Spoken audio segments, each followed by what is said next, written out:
నమస్తే, welcome to prime time debate. ముందుగా Leo news ప్రేక్షకులందరికీ కూడా విజయదశమి శుభాకాంక్షలు. గత విజయదశమి కన్నా ఈ విజయదశమికి ఏపీ ప్రజలందరూ కూడా సుఖ సంతోషాలు, ఆయురారోగ్యాలతో ఆనందంగా ఉన్నారు. ఈ ఆనందాన్ని మరింత రెట్టింపు చేసేందుకు కూటమి ప్రభుత్వం కూడా రకరకాల ప్రయత్నాలు చేస్తోంది. అందులో భాగంగానే ఏపీని పెట్టుబడుల గమ్యస్థానంగా మారుస్తోంది.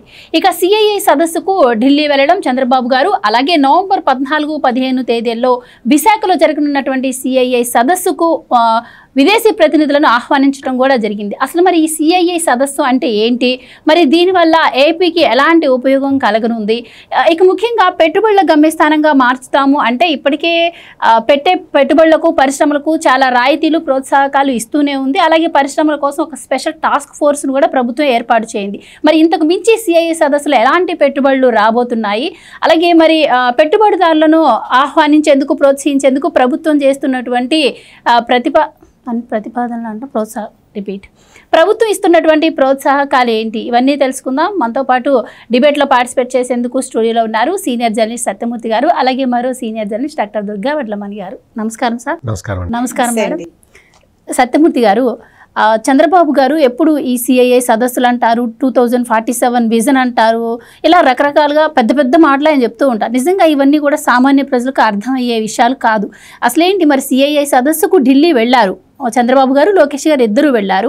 అలాగే విదేశీ ప్రతినిధులను కూడా ఆహ్వానిస్తున్నారు మన రాష్ట్రంలో విశాఖలో జరగబోయే సదస్సుకు. ఏంటి అంటే వాళ్ళ ప్రతినిధులను ఆహ్వానించగానే పెట్టుబడులు పెట్టేస్తారా? అసలు ఈ సిఐఐ సదస్సు అంటే ఏంటి, ఎందుకు వీళ్ళని ఆహ్వానించడం పైన ఇంత ఇంట్రెస్ట్ ఎందుకు చూపిస్తున్నారు బాబు గారు? ముందుగా లియో న్యూస్ ప్రేక్షకులకి, మీకు, కనకదుర్గ గారికి విజయదశమి శుభాకాంక్షలు. మీరు ఇంట్రడక్షన్లో చెప్పినట్టు పండగల్ని మనం ప్రశాంతంగా, ఆనందంగా జరుపుకోవాలి. అంటే నేను ఏదో మళ్ళీ రాజకీయాలతోటే మొదలు పెడుతున్నానని అనుకోమాకండి. జగన్మోహన్ రెడ్డి 5 సంవత్సరాల కాలంలో ఒక నిర్బంధంలోనే అన్నీ జరిగినాయి. అన్నీ అంటే ఆఖరికి గణేష్ మండపాలకి డబ్బులు వసూలు చేశారు కదా. అందుకని అటువంటి నిర్బంధ పరిస్థితుల నుంచి ఇప్పుడు ఆంధ్రప్రదేశ్ మొత్తం అంటే జిఎస్టీ 2 స్లాబులు తగ్గించడం, ఓన్లీ 2 స్లాబులే ఉన్నాయి, అన్ని స్లాబులు తగ్గించేశారు.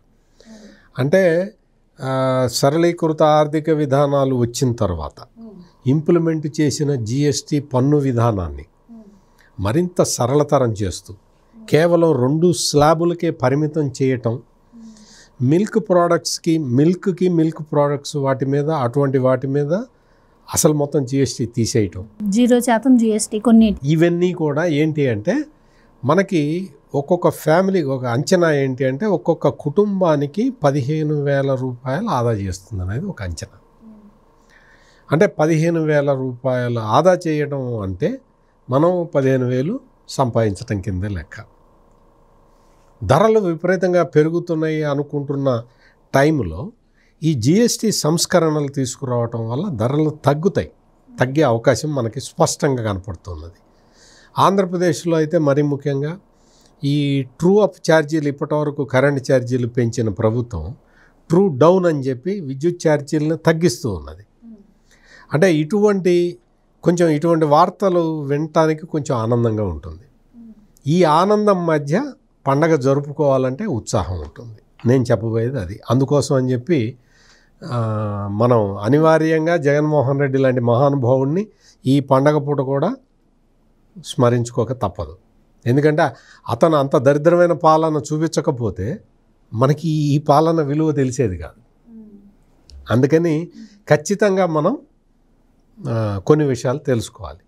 ఇప్పుడు మీరు సిఐఐ సదస్సు అంటే కాన్ఫెడరేషన్ ఆఫ్ ఇండియన్ ఇండస్ట్రీ వాళ్ళు నిర్వహించే సదస్సు ఇది.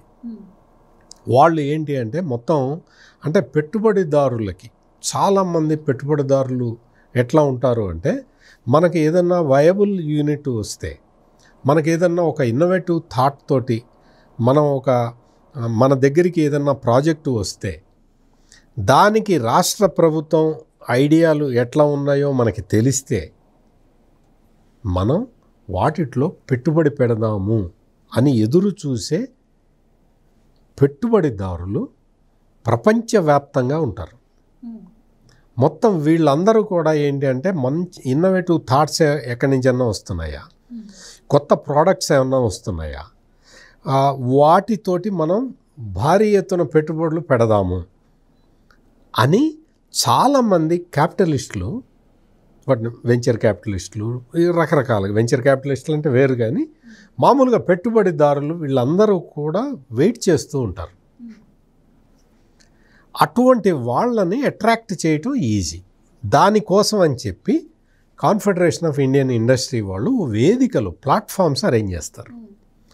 ఆ ప్లాట్ఫామ్లోకి వెళ్ళిన తర్వాత మన రాష్ట్ర ప్రభుత్వం తరఫున మనం ఏం చేయగలుగుతాం, మన డైరెక్షన్ ఏంటి, మనం వేటి మీద ఫోకస్ చేయబోతున్నాం, వేటికి ఎటువంటి పరిశ్రమలు వస్తే మనం రాష్ట్ర ప్రభుత్వం తరఫున రాయితీలు ఇస్తాం, ఈ విషయాలన్నీ పెట్టుబడిదారులకి చెబితే వాళ్ళు పెట్టుబడులు తీసుకొచ్చి పెడతారు. రాష్ట్ర ప్రభుత్వం ఏ ప్రాజెక్టుకైనా సరే రాష్ట్ర ప్రభుత్వం అంటే పనికొచ్చే ప్రాజెక్టులు అంటే ఉపాధి కల్పనకి, రాష్ట్రానికి ఆదాయాన్ని తెచ్చేవి, కేంద్రానికి పన్ను కాంట్రిబ్యూట్ చేసేవి, ఇటువంటి వాటికి ల్యాండు, వాటరు, కరెంటు ఇవ్వటం, ఈ మౌలిక సదుపాయాలు కల్పించటం అనేది బాధ్యతగా స్వీకరిస్తే ఆ రాష్ట్రాలకి పెట్టుబడులు వస్తాయి. చంద్రబాబు నాయుడు విషయానికి వస్తే ఆయన 4వ ముఖ్యమంత్రి కాగానే దాదాపుగా 22 సెక్టార్ల మీద ఆయన విధాన పత్రాలని అసెంబ్లీకి సమర్పించాడు. మొత్తం ఏ పరిశ్రమ నాకు మా రాష్ట్రానికి కావాలి, ఈ పరిశ్రమలు వస్తే నేను ఏమేమి రాయితీలు ఇస్తాను, ఏమేమి సౌకర్యాలు కల్పిస్తాను, నా డైరెక్షన్కి అనుకూలంగా పనిచేసే ఇంట్రెస్ట్ ఉన్నవాళ్ళు మీరు రండి అని చెప్పాడు. ఉదాహరణకి లాజిస్టిక్స్. ఈ లాజిస్టిక్స్లో ఈ మొత్తం లాజిస్టిక్స్లో ఏముంటుంది, గూడ్స్ ట్రాన్స్పోర్టేషను, స్టోరేజీ, వాటికి సంబంధించిన ఈ విధి విధానాలు. ఈ లాజిస్టిక్స్కి సంబంధించి నేను ఒక కొత్త విధానాన్ని తీసుకొస్తున్నాను అని ఆయన చెప్తూ ఉన్నాడు. అలాగే డీప్ టెక్నాలజీ, దాంతో ఇది కావాలి, ఇటువంటివి అన్నీ కూడా గ్రీన్ హైడ్రోజన్ కానీ, గ్రీన్ ఎనర్జీ కానీ, ఇటువంటివన్నీ కూడా నా ఫోకస్డ్ పాయింట్లు అని ఆయన చెప్తూ ఉంటే, ఈ రోజున మనం గ్రీన్ ఎనర్జీకి సంబంధించి మీకు సోలార్ ప్యానల్స్ కూడా మనం తయారు చేసుకునే స్థితికి వచ్చాం. మీకు గుర్తుండే ఉంటుంది, చంద్రబాబు నాయుడు 4వ ముఖ్యమంత్రి అయిన కొత్తల్లో డ్రోన్ టెక్నాలజీ గురించి చెప్పాడు. ఇప్పుడు చెప్పట్లేదు. ఎందుకు అంటే ఇప్పుడు ఇంకా చెప్పాల్సిన అవసరం లేదు. ఆ డ్రోన్ టెక్నాలజీ గురించి ఆయన చెప్పాడు, చాలామందికి ట్రైనింగ్ ఇచ్చేశాడు, డ్రోన్ టెక్నాలజీకి సంబంధించిన కంపెనీలు వచ్చినాయి, డ్రోన్స్ తయారు చేస్తున్నారు. ఇప్పుడు భారతదేశం మొత్తంలో అన్ని రాష్ట్రాలు కూడా డ్రోన్ టెక్నాలజీలో అనుభవజ్ఞులు ఎక్కడున్నారు అంటే ఆంధ్రప్రదేశ్లో అని చెప్తున్నారు. ఇక్కడ మనం ఉత్పత్తి చేసిన, మనం ప్రొడ్యూస్ చేసిన, మనం రూపొందించుకున్న, మనం తయారు చేసిన ఈ డ్రోన్ ఎక్స్పర్ట్స్ ఇతర రాష్ట్రాలకు కూడా వెళ్ళి పనిచేసే పరిస్థితి ఈరోజు ఉంది. అదేవిధంగా డీప్ టెక్, ఏఐ టెక్నాలజీసు, వీటితో పాటు క్వాంటమ్ కంప్యూటింగ్ని నేను తీసుకొస్తానని చెప్పాడు. అమరావతికి తీసుకొస్తున్నాడు. నెక్స్ట్ ఇయర్ కల్లా అది రెడీ అవుతుంది. వచ్చి ఇంకొక స్టెప్ ముందరకేసి క్వాంటమ్ కంప్యూటర్లని ప్రపంచంలో ఏ దేశానికైనా కావాలంటే ఆ దేశానికి నేను ఎక్స్పోర్ట్ చెప్తున్నాడు. క్వాంటమ్ కంప్యూటర్లని ఇతర దేశాలకి ఎక్స్పోర్ట్ చేస్తాను మీకు కావాలంటే అని చెప్పే ముఖ్యమంత్రి ఎవరైనా ఉన్నారా? చంద్రబాబు నాయుడు. అందుకని ఆయన చెప్పేవన్నీ కూడా సింపుల్ టెక్నాలజీనే. మీరు చెప్పినట్టు ఏదో కాంప్లికేటెడ్ కాంప్లెక్స్ టెక్నాలజీ కాదు. సింపుల్గా ఆయన చెప్పింది విని అర్థం చేసుకుంటే దానంత సులువుగా ఇంకేది ఉండదు. ఇప్పుడు క్వాంటమ్ కంప్యూటింగ్ గురించి నేను చెప్పాను. నన్ను కూర్చోపెడితే నేను క్వాంటమ్ కంప్యూటర్ని ఆపరేట్ చేస్తానా? చేయలేను కదా. ఆ టెక్నాలజీ ఎట్లా పనిచేస్తుంది, దీనివల్ల మనకు ఉపయోగం ఏంటి అని తెలుసుకుంటాం. అదే మనం చేయాల్సింది. మిగిలినవన్నీ టెక్నికల్ పీపుల్ చేస్తారు. డీప్ టెక్నాలజీ తోటి ఈ రోజున మనం అడ్వాన్స్డ్ టెక్నాలజికల్ డెవలప్మెంట్లోకి వెళ్ళిపోతూ ఉన్నాం.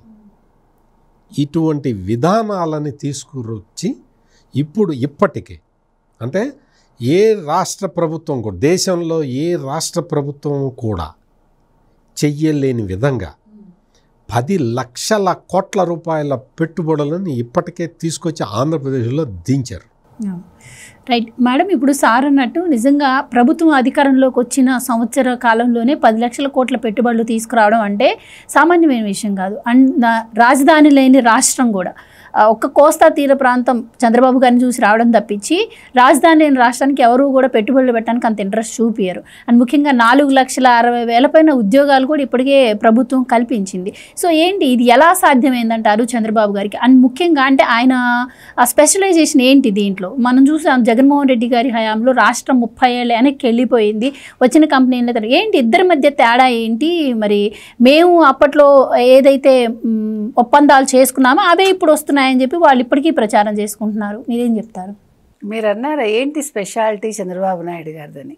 చిన్న ఉదాహరణ, నిన్న ఆయనకు 1 గంట సమయం దొరికితే సిఐఏ మీటింగ్ మధ్యలో మామూలుగా ఏం చేస్తారండి, ఎవరైనా రెస్ట్ తీసుకుంటారు, లేదు పిచ్చాపాటి మాట్లాడుకుంటారు. ఆయన మంత్రులతోటి జూమ్ మీటింగ్ నిర్వహించారు ఆంధ్రప్రదేశ్కి, టెలికాన్ఫరెన్స్. ఎందుకు చేశారు? చేసి ఆయన ఏం చెప్పారు అంటే ఏమేం చేయాలో వివరించారు. ఇప్పుడు ఇందాక మీరు చెప్పినట్టుగా అదేంటండి మర్చిపోయాను, సారీ అండి, విద్యుత్కి సంబంధించి ట్రూ అప్ ట్రూ డౌన్ విధానాలు ఏదైతే ఉందో దీని గురించి విస్తృతంగా ప్రచారం చేయండి. ఎందుకంటే వైసీపీ వాళ్ళు దాని మీద నెగిటివ్గా ప్రొజెక్ట్ చేస్తున్నారు. యాక్చువల్గా 913 కోట్లు 926 కోట్లు ఇప్పుడు ప్రజలకు తిరిగి ఇస్తారు దీనివల్ల. అంటే యూనిట్కి 13 పైసలు తగ్గిస్తున్నారు. అంటే మీరు చేస్తున్న సంస్కరణలు కావచ్చు, లేకపోతే మనం చేస్తున్న మంచి పనులు కావచ్చు, వీటి మీద ప్రజల్లోకి విస్తృతంగా తీసుకెళ్ళండి అని ఆయన 1 గంటలోనూ మొత్తం మంత్రులు ఏమేం చేయాలో చెప్పారు నిన్న. అంటే ఒక్కరోజు ఆయన అవుట్ ఆఫ్ ద స్టేట్ ఉన్నా కూడా ఆయన దృష్టి మొత్తం రాష్ట్రం మీదే ఉంది. రాష్ట్రంలో ఏం జరుగుతోంది, మంత్రులు ఎవరెవరు ఏమేం చేస్తున్నారు అంటే మీరు ఆయన గొప్పతనం నేను చెప్తున్నాను మీకు. అంటే ఒక ముఖ్యమంత్రి అనే వ్యక్తి అలా ఉండాలి. ఇప్పుడు మీరు జగన్మోహన్ గారికి ఈయనకి తేడా ఏంటండి అని అడిగారు. అసలు మామూలుగా అయితే మనం మాట్లాడక్కర్లేదు, జగన్మోహన్ రెడ్డి గారి గురించి చెప్పడానికి ఏమీ లేదు. అంటే జగన్మోహన్ రెడ్డి గురించి మాట్లాడుకోవాలంటే ఒక నేరచరితుడు, తర్వాత ఎట్లాగా అంటే దోపిడీ ఎలా చేయొచ్చు, ప్రజలను ఎలా మోసం చేయొచ్చు, అంటే ఇట్లాంటి వాటిలలో ఆయన బాగా ఆరితేరిన మరి గజదొంగ అనాలేమో నాకు తెలీదు, అలాంటి వ్యక్తి ముఖ్యమంత్రి అయితే రాష్ట్రం 5 సంవత్సరాల్లో వెనకబాటుతనానికి గురవుతుందా అవదా? 30 ఏళ్ళు ఆల్మోస్ట్ వెనక్కి వెళ్ళిపోయింది.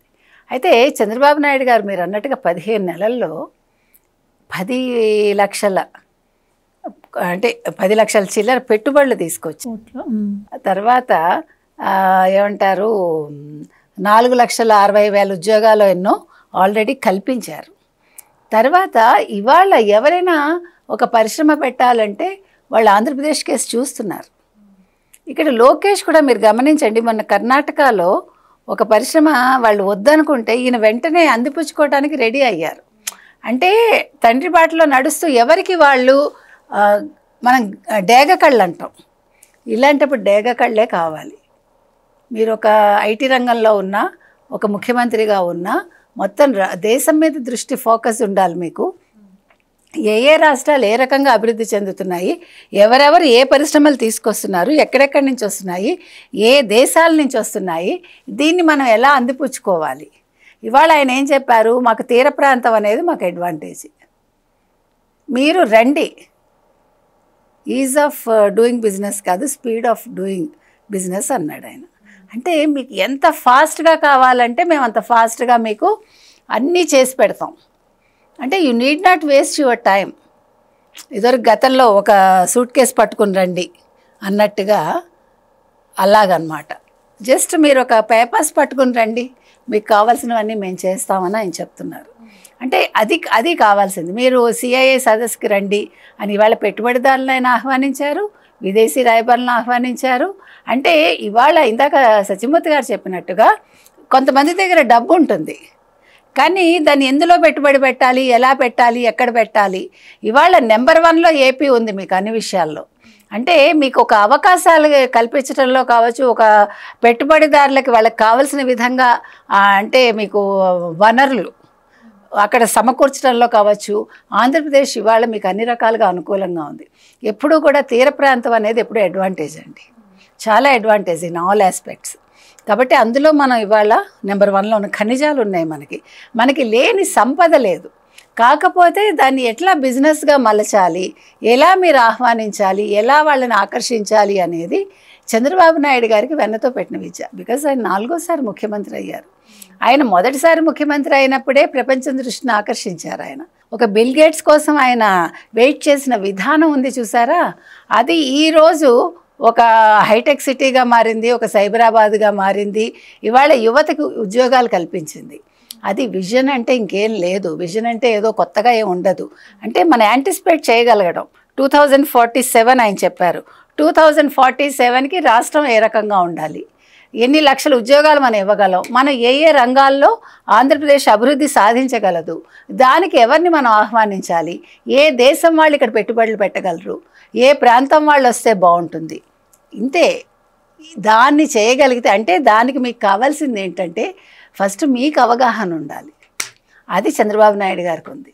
చంద్రబాబు నాయుడు గారికి ఉండే అవగాహనతో ఇవాళ మీరు నవంబర్ 14, 15 రండి అని ఆయన ఇవాళ ఒక రెడ్ కార్పెట్ పరిచారు.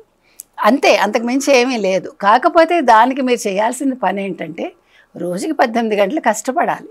చంద్రబాబు నాయుడు గారు కష్టపడినట్టు జగన్మోహన్ రెడ్డి గారు కష్టపడ్డారా? ఆయన కష్టపడలేదు కాబట్టి ఆయన 11 సీట్లకు పరిమితమై ఇంట్లో కూర్చున్నారు. అంటే నేను 30 ఏళ్ళు ముఖ్యమంత్రిని అన్నాడు కదా, ఇవాళ మేము రెడీ చేసిన పేపర్సే ఇవి, లేకపోతే మేము అనుకున్నవే ఇవి. ఆయన కల్లో అనుకున్నాడేమో మనకు తెలియదు, ఈయన ఇళ్లలో చేసి చూపిస్తున్నారు ఎవరు, చంద్రబాబు నాయుడు గారు.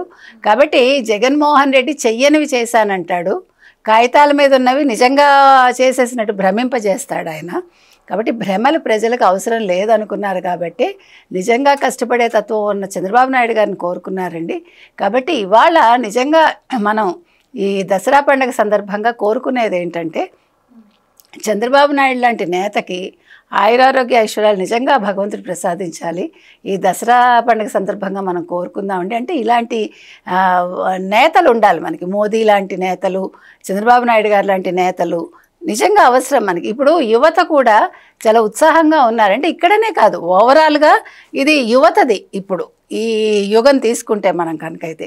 సో అటువంటి యువతకి ధీటుగా చంద్రబాబు నాయుడు గారు ఆలోచించగలుగుతున్నారు, పని చేయగలుగుతున్నారు, వాళ్ళకి ఏం కావాలో ఆయన ప్రొజెక్ట్ చేయగలుగుతున్నారు. దానికోసం నేను ఇది మీకు చేసి పెడతాను అని హామీ ఇస్తున్నారు. దాన్ని ఇవాళ లోకేష్ అందిపుచ్చుకుంటున్నారు నన్ను అడిగితే. కాబట్టి చంద్రబాబు నాయుడు లాంటి ముఖ్యమంత్రి చాలా అవసరం అండి. ఇవాళ ఆయన చాలా సాధికారంగా చెప్తున్నారు, ఆంధ్రప్రదేశ్ నెంబర్ 1లో ఉంది అని చెప్పగలుగుతున్నారు 15 నెలల్లోనే. అంటే మీరు 95 చంద్రబాబు నాయుడు గారిని ఇవాళ మనం అన్ని రకాలుగా కూడా చూస్తున్నామండి. ఒక అంటే రాష్ట్రానికి సంబంధించే కాదు, దేశవ్యాప్తంగా అంతర్జాతీయంగా కూడా ఆయన ఏంటి అనేది మరొకసారి ఆయన ప్రొజెక్ట్ చేసుకోగలుగుతున్నారు.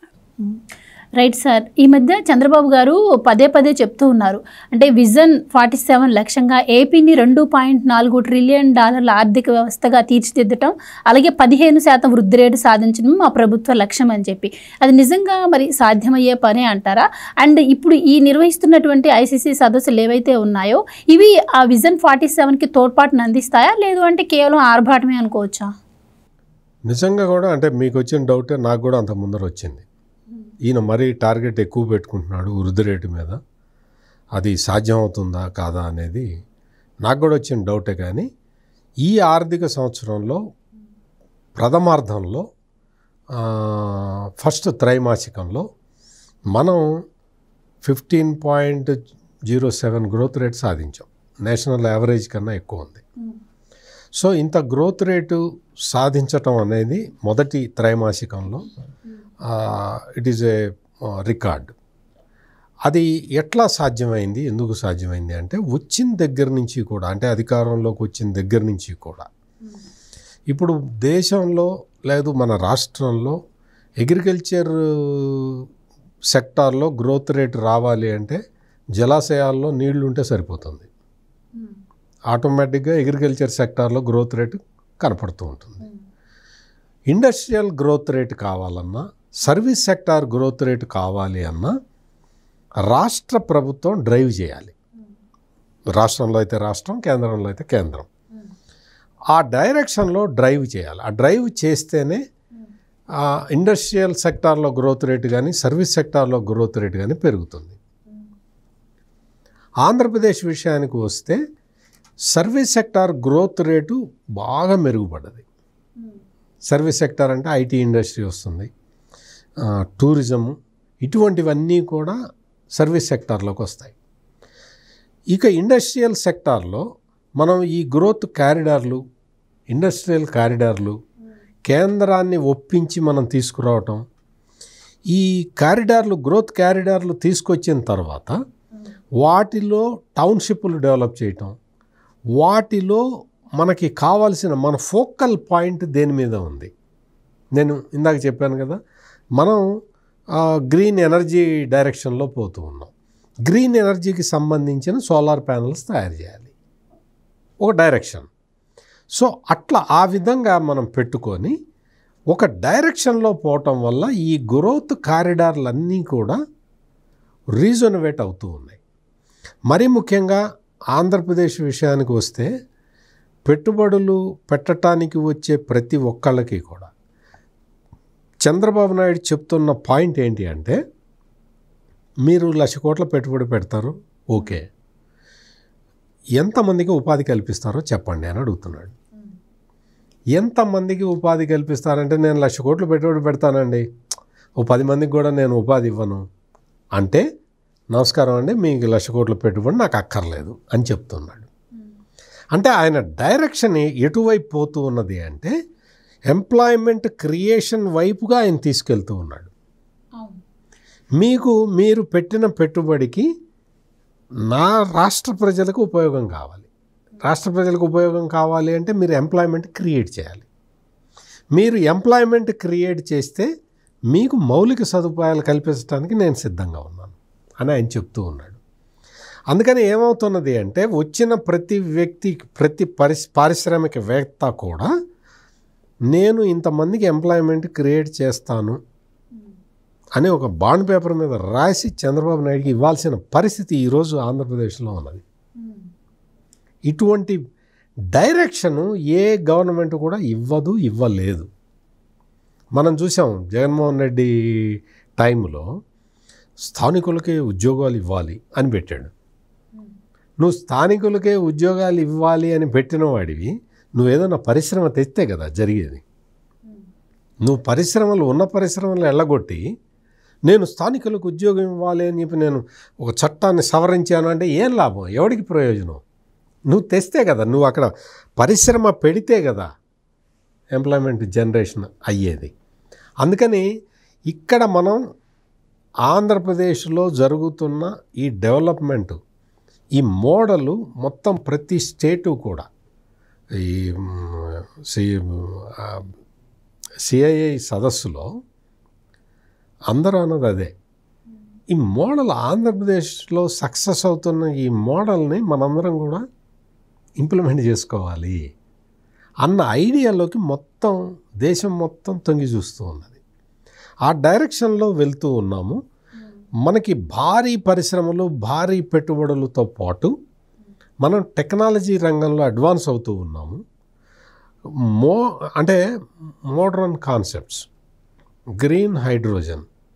వాస్తవంగా గ్రీన్ హైడ్రోజన్ అనేది దాని ప్రొడక్షన్ కాస్ట్ ఎక్కువ ఉన్నది, ట్రాన్స్పోర్టేషన్ కాస్ట్ ఎక్కువ ఉన్నది. అందువల్ల గ్రీన్ హైడ్రోజన్ వయబుల్ కాదు అనే కాన్సెప్ట్ ఇప్పుడు మొత్తం ప్రపంచంలో నడుస్తున్న టైంలో చంద్రబాబు నాయుడు గ్రీన్ హైడ్రోజన్ని, నేను ఆంధ్రప్రదేశ్ని గ్రీన్ హైడ్రోజన్ హబ్గా చేస్తాను అని ఆయన చెప్తూ ముందరికెళ్తున్నాడు, ప్రాజెక్ట్ తెస్తూ ఉన్నాడు.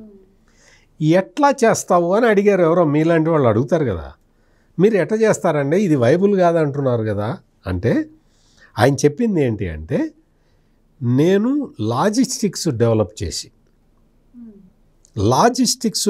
చేయటం ద్వారా నేను ట్రాన్స్పోర్టేషన్ అండ్ మెయింటెనెన్స్ కాస్ట్ని తగ్గిస్తాను.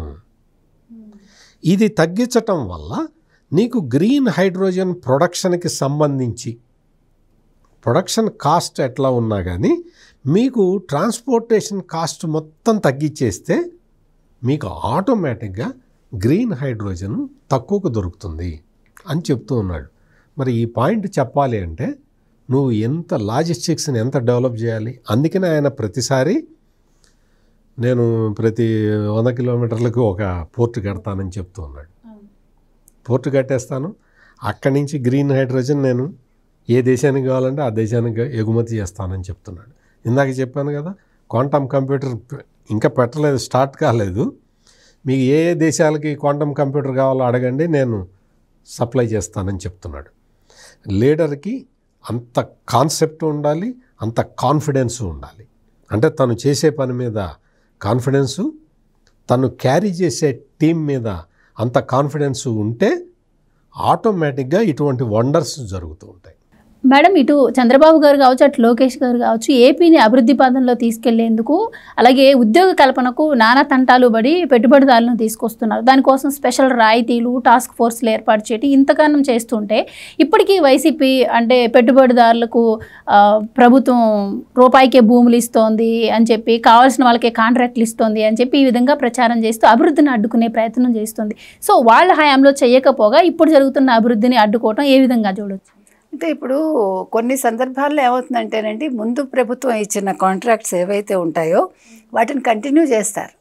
ఇప్పుడు మళ్ళీ కొత్త కాంట్రాక్టర్కి ఇచ్చారనుకోండి, అప్పుడు ఏమవుతుంది, మళ్ళీ పని రెడ్డొచ్చి మొదలాడని మొదటి నుంచి జరిగే అవకాశం ఉంది, వ్యయం కూడా డబుల్ అవుతుంది. అలాంటప్పుడు ఆ కంటిన్యూషన్ అనేది జరుగుతుంది. అంటే పని జరగటం అనేది అక్కడ ముఖ్యం. అక్కడ ఈ వ్యక్తిని ఎవడో ఆలోచించాడు. ఏదైనా అలాగే ఉండాలి. ముందు ప్రభుత్వం ఏం చేసిందో అందులో కొద్దో గొప్ప మంచున్న కొన్ని ప్రాజెక్ట్స్ నడుస్తూ ఉన్నా వాటిని కంటిన్యూ చేయాలి. అయితే మీరు అన్నట్టుగా వైసీపీ వాళ్ళు ఏం చేసినా కూడా దాంట్లో ఒక నెగిటివ్ ఇదినే చూస్తారు. ఇప్పుడు మీరు అన్నట్టుగా వీళ్ళు ఇంత కష్టపడి ఇన్ని చేస్తూ ఉంటే మీరు రూపాయికి ఇచ్చే 99 పైసలకి ఇవ్వకపోతే ఏం చేస్తారు? అక్కడ వాళ్ళు ఒక కంపెనీ వచ్చిందంటే ఫస్ట్ చేసే పని ఏంటి? కంపెనీతో జస్ట్ లైక్ దట్ ఏమి అగ్రిమెంట్స్ వేసుకోరు కదా. ఇందాక సత్యమూర్తి గారు చెప్పినట్టు మీరు ఎన్ని ఉద్యోగాలు ఇస్తారు ముందు మాకు చెప్పండి, మీకు ఇంత రాయితీలు మేము ఇస్తాము, భూమిలో కావచ్చు, మిగతా విషయాల్లో కావచ్చు, మౌలిక సదుపాయాల విషయంలో కావచ్చు, మేము ఇచ్చిన దానికి మీరు మాకు రిటర్న్ ఏమి ఇస్తారు? మాకంటే వ్యక్తిగతంగా కాదు. ఇక్కడ జగన్మోహన్ రెడ్డి లాగా మేం చేస్తే మాకేంటి అన్నట్టు కాదు. మా యువతకి మీరేం చేస్తారు, ఎన్ని ఉద్యోగాలు కల్పిస్తారు అవి అడుగుతారు ఫస్ట్. దానివల్ల ఏమవుతుందంటే, ఇగో ఇంత పెట్టుబడి పెడితే దానివల్ల ఇంత ప్రొడక్టివిటీ వస్తే దాని ప్రకారం ఇన్ని ఉద్యోగాలు మేము ఇవ్వగలం, ఈ రంగాలు ఉంటాయి కాబట్టి అనేది ఒక అవగాహనకు వచ్చాక అగ్రిమెంట్ చేసుకుంటారు. కాబట్టి 99 పైసలకి భూమి ఇచ్చారంటే ప్రతివాడికి ఇవ్వరుగా. ఆ వచ్చిన కంపెనీ ఏంటి, వాళ్ళు పెట్టే పెట్టుబడి ఏంటి, వాళ్ళ వల్ల ఎన్ని ఉద్యోగాలు జనరేట్ అవుతాయి, ఇవన్నీ చూసుకున్నాక వాళ్ళకి ఇస్తారు తప్ప ప్రతివాడికి 99 పైసలకి ఇవ్వరు. మొన్న వేరే కంపెనీకి 50 లక్షలకి ఎకరం ఇచ్చారు కదా. అంటే అది అక్కడ వాళ్ళు వచ్చే వాళ్ళు ఎవరు, వాళ్ళ వల్ల మన రాష్ట్రానికి వచ్చే ప్రయోజనం ఏంటి అనేది ఆలోచించాక ఇచ్చినప్పుడు ఈ రూపాయికి ఇచ్చారా, మౌలిక సదుపాయాలు ఎందుకు ఇచ్చారు, ఇవన్నీ ప్రశ్నించకూడదు. రాష్ట్రం అభివృద్ధి చెందాలంటే కొన్ని విషయాల్లో ఖచ్చితంగా నిర్ణయాలు ఉంటాయి ఆ రకంగా. దాన్ని ప్రశ్నించడానికి నువ్వు ఎప్పుడైనా అసలు ఏ పెట్టుబడిదారుడికైనా నువ్వు భూమి ఇస్తే కదా. భూమి లాక్కోవడమే మీకు తెలుసు. మీ హయాంలో దేవాదాయ శాఖ భూములు కూడా మీరు రాయించేసుకోవడానికి ప్రయత్నించారు కదా, కబ్జా చేశారు. కాబట్టి జగన్మోహన్ రెడ్డి హయాంలో ఏమీ జరగకపోయినా జరిగిందని మాట్లాడతారు వాళ్ళు. వీళ్ళ హయాంలో ఎన్ని జరిగినా జరగట్లేదని చెప్పడానికి లేదు, అందులో ఒక మోసం జరిగిందని చెప్పడానికే వైసీపీ ముందు ఉంటుంది. ముఖ్యంగా సాక్షి పేపర్ ఉంటుంది. అందుకనే మనం ఎన్నిసార్లు చెప్పినా సాక్షి చదవకండి బాబు అని మనం వైసీపీ వాళ్ళకి చెప్తున్నాం. ముందు మీరు జగన్మోహన్ రెడ్డిగా చెప్తున్నాం. జగన్మోహన్ రెడ్డికి ఎందుకంటే ఏమీ తెలియదు కాబట్టి, కనీసం పబ్లిక్లోకి వచ్చినప్పుడు ఒక కౌంటర్ ఇవ్వాలన్నా కూడా ఫస్ట్ మన అపోజిషన్ ఏం చేస్తుంది, లేకపోతే అధికార పక్షం వాళ్ళు ఏం చేస్తున్నారు అనేది తెలుసుకోవాలి. అది తెలుసుకోకుండా వచ్చి మాట్లాడితే ఇగో ఇలాగే ఉంటుంది, తెలుసుకుని వచ్చి మాట్లాడితే చంద్రబాబు నాయుడు గారు లాగా ఉంటుంది. అంటే ఇందాక మన సత్యమూర్తి గారు చెప్పినట్టు ఒక ప్రోడక్ట్ రావాలన్నా ఫస్ట్ ఒక కాన్ఫిడెన్స్ అనేది నేతలో ఉండాలి. ఆ నేత ఏం చేయాలి, ఎస్ మీకేం కావాలి నేను చేయగలను అంటే, మీకు అక్కడ వస్తువు ఉండకపోయినా కూడా నేను ఇవ్వగలను అనే ఒక కాన్ఫిడెన్స్ తోటి అవతల వాడిని రప్పించుకునేలాగా చేయాలి. ఈలోగా వాళ్ళకి కావాల్సింది మనం ఇన్ టైంలో ఇవ్వగలగాలి. ఈ రెండు సింక్ అవ్వడం అంటాం మనం. ఆ సింక్రనైజేషన్ ఎప్పుడైతే ఉంటుందో ఆ రాష్ట్రం అభివృద్ధి చెందుతుంది. అందుకని చంద్రబాబు నాయుడు గారు మాటల మనిషి కాదు, ఎప్పుడూ కూడా చేతల మనిషి. ఆయన ఒకటి చెప్పారు అంటే దాన్ని చేయించగలరు. ఫస్ట్ ఒక నేత అనేవాడు ప్రతిదీ తను చేయకూడదు, తను ఇనిషియేటివ్ ఇవ్వాలి అంతే. తను ఒక అడుగు వేసి వెనకాల వాళ్ళని దాన్ని చేయించగలగాలి. ఎప్పుడు కూడా మీకు అదే సూపర్వైజర్ అంటే అదే, ఒక పని సూపర్వైజ్ చేయడంలో కూడా మీ ప్రత్యేకత ఉంటుంది. సో ఒకటి మొదలుపెట్టిన దాన్ని వెనకాల వాళ్ళు అందిపుచ్చుకుని టైంకి దాన్ని అందించగలగాలి. ఆ టెక్నాలజీనే ఈయన డెవలప్ చేస్తారు చంద్రబాబు నాయుడు గారు. ఆయన ఫస్ట్ ప్రపంచానికి చూపిస్తారు, మా రాష్ట్రం ఇది, మా రాష్ట్రంలో ఇవి ఉన్నాయి, మేము ఇవి చేయగలం, మాకు ఇంత సంపద ఉంది. ఇందాక వారు చెప్పినట్టుగా పోర్టులు ఎందుకు అన్ని కట్టిస్తామంటున్నారు. అది అంటే ఒక పని చేస్తున్నామంటే దాని వెనకాల మనం ఏది ఎక్స్పోర్ట్ చేయగలం, మనం ఏది మిగతా దేశాలకు ఇవ్వగలం, మన దగ్గర ఉన్న సంపద ఏంటి, మనం ఏ టెక్నాలజీ వాడి మనం దీన్ని ఇవ్వగలం అంటే అక్కడ మీ సామర్థ్యం అనేది బయటకు వస్తుందన్నమాట. ఆ రకంగా ఇవాళ రాష్ట్రంలో ఎక్కడెక్కడ ఏ వనరులు ఉన్నాయి, దాన్ని ఏ రకంగా వాడుకోవాలి, ఎవరిని మనం ఇన్వైట్ చేయాలి, ఎవరికి మనం పరిశ్రమల స్థాపనకి అవకాశం ఇవ్వాలి, అలాగా ప్రాంతాల వారీగా ఆయన చూసుకుని ఇవాళ దాన్ని ఏమంటారు, వైజాగ్ వచ్చేసరికి మనకి అది ఒక టెక్నికల్గా అది అక్కడ డెవలప్ కావడానికి చూస్తున్నారు. డేటా హబ్ అక్కడ, రాయలసీమ వచ్చేసరికి ఇక్కడ ఏ రకమైన పరిశ్రమలు, అట్లా ప్రాంతాల వారీగా చేసుకుని అంటే మొత్తం రాష్ట్రం అభివృద్ధి చెందుతుంది. ప్రొడక్షన్ అనేది అన్ని చోట్ల నుంచి వస్తుంది. ఆ ప్రొడక్షన్ వల్ల మనకి ఆదాయ వనరులు వస్తాయి. ఎప్పుడైతే ఆదాయం వచ్చిందో, యూత్కి ఉద్యోగాలు వచ్చాయో, రాష్ట్రం తలసరి ఆదాయం పెరుగుతుంది. ఇవాళ తలసరి ఆదాయంలో కూడా ఆంధ్రప్రదేశ్ నెంబర్ 1లో ఉందని ఆయన ఇవాళ చెప్పగలిగారు సిఐఏ సదస్సులో కూడా. ఇవాళ ఏపీ తలసరి ఆదాయంలో ముందుంది అని. కాబట్టి ఇదండి వారి ప్రతిభ. అందుకని మనం జగన్మోహన్ రెడ్డి గారి గురించి ఎక్కువ మాట్లాడుకోక్కర్లేదు. ఈయన చేస్తున్న పనులు చెప్పుకుంటేనే మనకి ఎంతసేపు అయినా సరిపోదు కూడా చంద్రబాబు నాయుడు గారి గురించి చెప్పాలి. సార్, సమీకృత అభివృద్ధే మా నినాదం అని చంద్రబాబు గారు అంటున్నారు. ఈ సమీకృత అభివృద్ధికి P4 తోడ్పడుతుంది అంటున్నారు. ఏంటి P4 ద్వారా వృద్ధి రేటు అంటే 15% వృద్ధి రేటు సాధించడంలో కూడా ఇది తోడ్పాటు అందిస్తుందంటారా? ఏంటి సమీకృత అభివృద్ధి అంటే? ఇది ఇంటిగ్రేటెడ్ డెవలప్మెంట్. దీని ఇంటిగ్రేటెడ్ డెవలప్మెంట్ అంటే ఏంటి అంటే మొత్తం అంటే దేశంలో సరళీకృత ఆర్థిక విధానాలు వచ్చిన తర్వాత పెట్టుబడులకి మనం ఆహ్వానం పలికిన తర్వాత అప్పటి వరకు గవర్నమెంట్ సెక్టార్లో నిర్వహించిన పరిశ్రమలని కూడా ప్రైవేట్ సెక్టార్కి ఇవ్వటం మొదలుపెట్టిన తర్వాత చాలా మార్పులు జరిగినాయి. చాలామందికి ఎంప్లాయ్మెంట్ క్రియేట్ అయింది. చాలామంది పారిశ్రామికవేత్తలకి లాభాలు వచ్చి కంపెనీలు నడుపుతూ ఉన్నారు. కొంతమంది పేదవాళ్ళు ఇంకా పేదవాళ్ళుగానే మిగిలిపోయి ఉన్నారు. కారణం ఏదైనా కావచ్చు. ఏ కారణంతో అయినా సరే ఒక మనిషి పేదరికంలోనే ఉన్నప్పుడు ఆ మనిషిని పేదరికం నుంచి బయటికి తీసుకురావటానికి మన వంతు కర్తవ్యం మనం నిర్వర్తించాలి అనేది P4 కాన్సెప్ట్. ఆ P4 కాన్సెప్ట్ని తీసుకురావాలి అంటే నీకు రాష్ట్రంలో ఈ పారిశ్రామిక వృద్ధి రేటు పెరగాలి, సర్వీస్ సెక్టార్లో వృద్ధి రేటు పెరగాలి, అగ్రికల్చర్ వృద్ధి రేటు పెరగాలి. ఇవన్నీ పెరగటానికి లక్ష్యాలు నిర్దేశించుకున్నారు. ఇవన్నీ జరగటం వల్ల కొత్త పరిశ్రమలు రావటం వల్ల జీవన ప్రమాణాలు పెరుగుతూ ఉంటాయి. జీవన ప్రమాణాలు అందరికీ పెరగవు కదా. ఆ పార్ట్ కాని వాళ్ళు అంటే ఆ పరిశ్రమలో ఉద్యోగస్తులు కాని వాళ్ళు కూడా దీనితోటి లాభపడాలి. ఎట్లా లాభపడాలి? వాళ్ళకి హ్యాండ్ హోల్డింగ్ తోటి వాళ్ళని పైకి తీసుకురావాలి. అందుకని ఏం చేస్తున్నారు అంటే ఇప్పుడు ఈ సమీకృత అభివృద్ధి అనేది దీన్నే. ఈ మొత్తం వ్యవస్థలో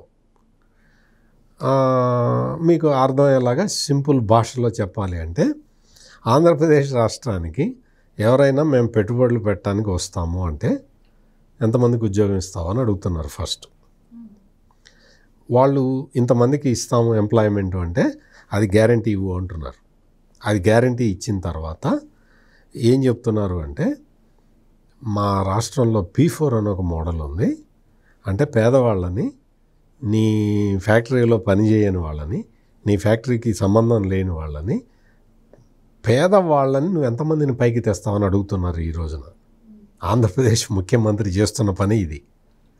అదేంటండి అంటే, నువ్వు 1,00,000 కోట్లు పెట్టి నువ్వు ఒక 1,00,000 మందికి జాబ్ ఇస్తానన్నా, P4లో నీ పార్టిసిపేషన్ లేకపోతే నేను నీకు సౌకర్యాలు ఇవ్వటానికి నేను సిద్ధంగా లేను అని చెప్తున్నాడు. దాంతో ఏమవుతున్నది, ఈ పారిశ్రామికవేత్తలందరూ కూడా వాళ్ళ పెట్టుబడులు పెడుతూ ఉన్నారు, వాళ్ళు ఎంప్లాయ్మెంట్ క్రియేషన్ చేయాల్సిన అనివార్య పరిస్థితులు వస్తూ ఉన్నాయి. వీటితో పాటు పేదవాళ్ళకి హ్యాండ్ హోల్డింగ్ ఇవ్వటానికి ముందరకు వస్తూ ఉన్నారు. అట్లా ఒక టార్గెట్ పెట్టుకొని పేదవాళ్ళని సెలెక్ట్ చేసి ఈ పేదవాళ్ళకి హ్యాండ్ హోల్డింగ్ ఇవ్వటానికి, ఈ పెట్టుబడులు పెట్టడానికి వస్తున్న పారిశ్రామికవేత్తలకి కార్పొరేట్ సోషల్ రెస్పాన్సిబిలిటీ కింద ఆ బాధ్యత అప్పగిస్తున్నారు. That is called P4. ఇదంతా కలిపి సమీకృత అభివృద్ధి, ఇంటిగ్రేటెడ్ డెవలప్మెంట్. ఓవరాల్గా సొసైటీ మొత్తం డెవలప్ కావాలి అన్న ఆలోచనతోటి ఇన్ని రకాలుగా చేస్తూ ఉన్నారు. అందుకని ఈ దసరా శుభ సందర్భంగా మనం ఆంధ్రప్రదేశ్ రాష్ట్రంలో జరుగుతున్న ఈ సమీకృత అభివృద్ధి ఇది మరింత ప్రకాశవంతం కావాలని, దానికి దుర్గామాత కటాక్ష వీక్షణాలు ఉండాలని మనస్ఫూర్తిగా కోరుకుందాం.